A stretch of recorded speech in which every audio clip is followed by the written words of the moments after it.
ঈদের দিন কর্পোরেশনের একজন এসে আমাদের এখানে বলে যায় মার্কেটে যারা ফুটপাতে বই লাগিয়ে ব্যবসা করছে তাদেরকে এখানে ব্যবসা মাল রাখা যাবে না।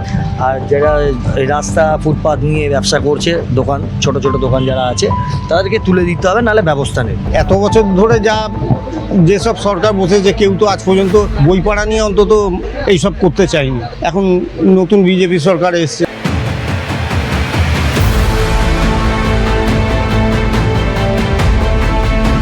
বইপাড়া নাকি উচ্ছেদ হয়ে যাবে।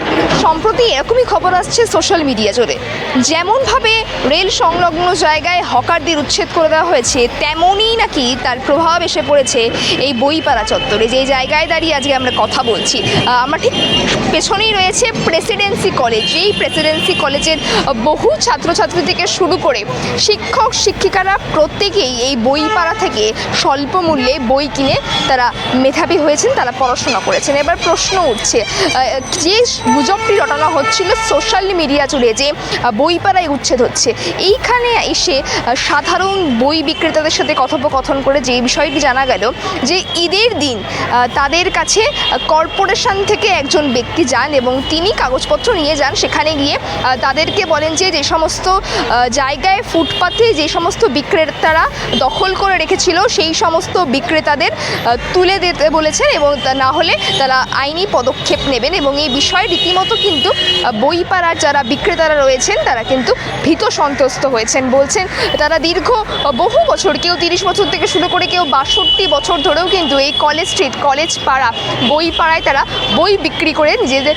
রুটি রোজগার চালিয়েছেন। এবং পালাবদল হয়েছে, পালাবদলের সরকারে আমরা দেখতে পেয়েছি বিজেপি শাসন ক্ষমতায় এসছে এবং তারপরই কর্পোরেশন থেকে একজন ব্যক্তি এসে এই বইপাড়ায় রীতিমতো দোকানদারদের মনে ভয় দেখাচ্ছেন। এবং এই বিষয়ে তারা বিজেপির একাংশের সাথে কথা বলেছেন। তারা বলেছেন কর্পোরেশন তাদের হাতে যেহেতু এখন নেই, তারা কোনো রকম বিজেপি সরকারের পক্ষ থেকে এখনো পর্যন্ত লিগ্যাল নোটিশ বইপাড়ায় পাঠানো হয়নি।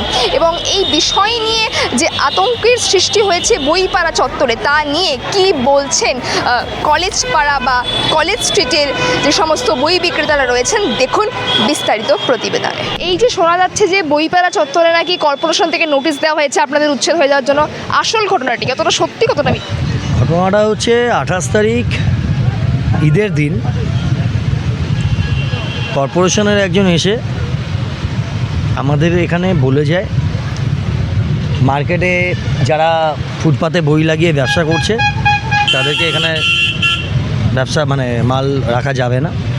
আর যারা এই রাস্তা ফুটপাত নিয়ে ব্যবসা করছে দোকান ছোট ছোট দোকান যারা আছে তাদেরকে তুলে দিতে হবে, নাহলে ব্যবস্থা নেই।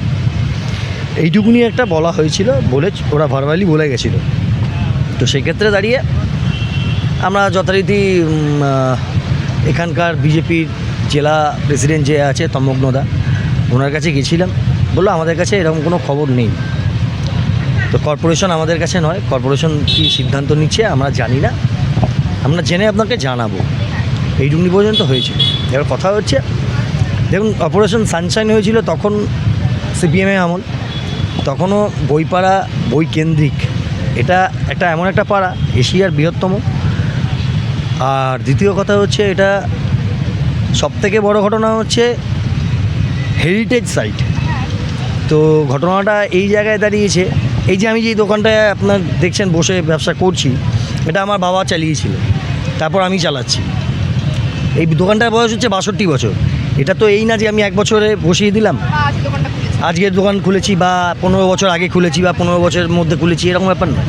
62 বছরের একটা দোকান। মোটামুটি ক্যালকাটা ইউনিভার্সিটির বহু প্রফেসর আছেন, হিন্দু স্কুল, সংস্কৃত স্কুল, অন্যান্য জেলার যে স্কুলগুলো আছে, অনেকের টিচার হয়েছে বলতে গেলে আমাদের এই দোকান থেকে বই পড়েও, এইরকমও রয়েছে।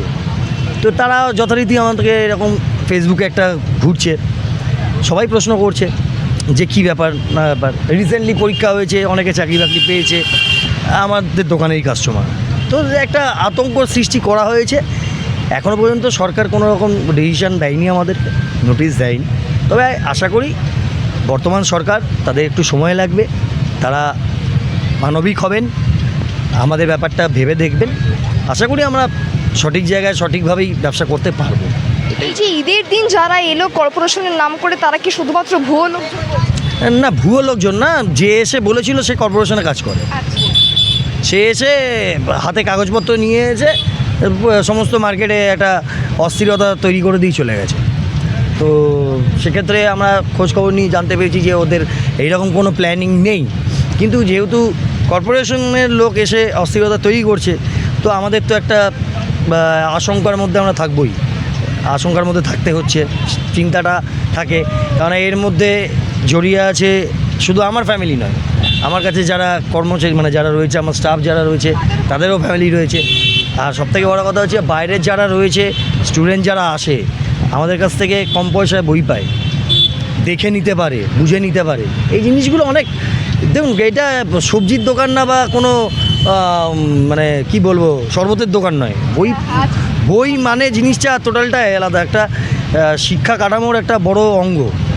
সেখানে আশা করব সরকার মানবিক হবেন, আমাদের দিকে তাকাবেন। মানবিকভাবে প্রশ্ন করবো, ওই যে হকারদের উচ্ছেদ করে দেওয়া হয়েছে বিভিন্ন জায়গায় স্টেশন থেকে, সেই জায়গায় যদি আপনাদের এরকমভাবে একেবারে উচ্ছেদ করে দেওয়া হয়, মানবিকতা ব্যাপারটা হচ্ছে পেট সবারই রয়েছে, যেটা হচ্ছে সেটা হচ্ছে একটা প্ল্যান বহির্ভূত কাজ হচ্ছে।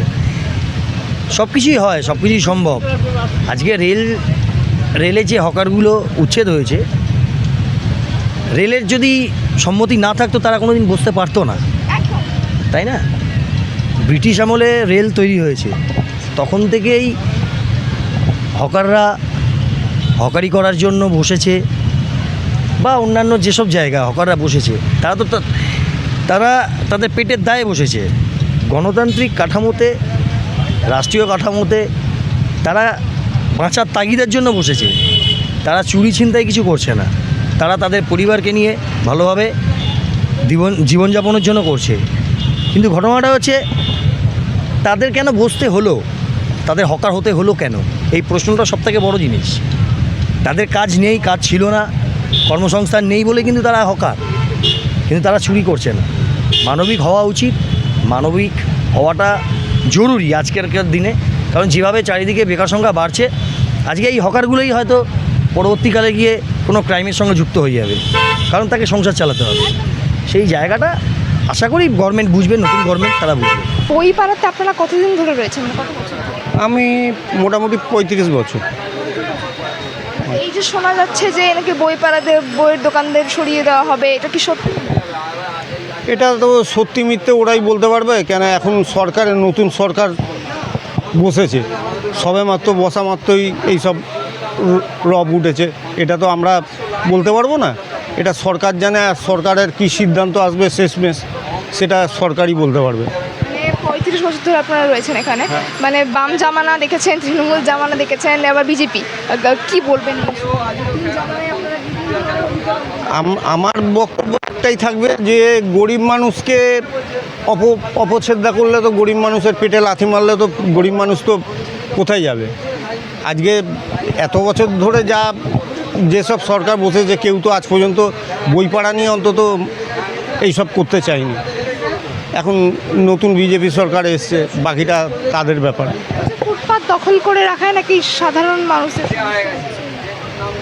সাধারণ মানুষের সমস্যা হচ্ছে, কিন্তু অন্যান্য জায়গার ক্ষেত্রে আর বই পড়াটার ক্ষেত্রে দুটো তফাৎ আছে। এটা মানুষকে বুঝতে হবে যে এটা একটা মানে সারা পৃথিবীর ঐতিহ্য কলেজ স্ট্রিট বই মার্কেটটা। তো সেইখানে যদি তারা ভাবনা চিন্তা যদি বদলায়, আমার মনে হয় সেটা সংযতপূর্ণ হবে।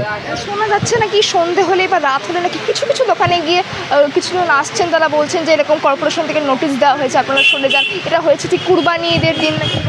হ্যাঁ, সেটা হয়েছে, কুরবানির দিনকে এসেছিলো। এখানে কিছু দোকানদারদের ছবি টবি নিয়ে গেছে, কিছু দোকান যেহেতু ফুটের বাইরে চলে এসছে, এরকম কিছু দোকানের ছবি নেওয়া হয়েছে।